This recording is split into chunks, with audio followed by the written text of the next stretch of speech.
الحمدللہ والصلاۃ والسلام علی رسول اللہ اما بعد۔ خباب بن ارت تمیمی رضی اللہ عنہ نبی کریم صلی اللہ علیہ وسلم کے مشہور صحابہ میں سے ایک ہیں۔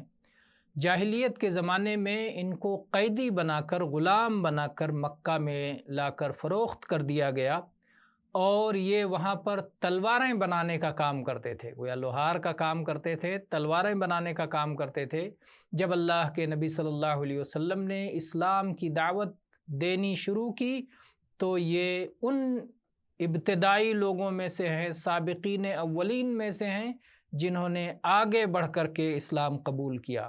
اور چونکہ یہ کمزور تھے، 6 لوگ ابھی مسلمان ہوئے تھے کہ ان میں سے ایک یہ بھی تھے، اور انہوں نے اپنے اسلام کو چھپا کے نہیں رکھا بلکہ اپنا اسلام ظاہر کیا، اعلان کے ساتھ مسلمان ہوئے۔ اس لیے اللہ کی راہ میں انہیں سخت تکلیفیں پہنچائی گئیں اور سخت سزائیں دی گئیں۔ اللہ کے نبی صلی اللہ علیہ وسلم کے ساتھ یہ تمام معرکوں میں شریک رہے۔ اللہ کے نبی صلی اللہ علیہ وسلم نے جب مسلمانوں کے درمیان بھائی چارہ کروایا تو جبر ابن عتیق کو ان کا بھائی بنایا۔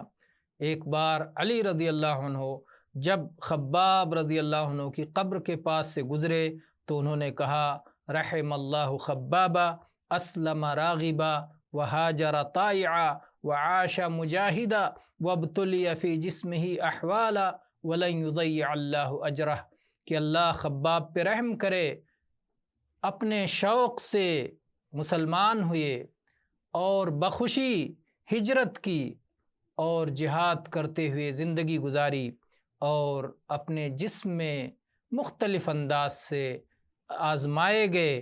اللہ تعالیٰ ان کا اجر و ثواب ہرگز ضائع نہیں کرے گا۔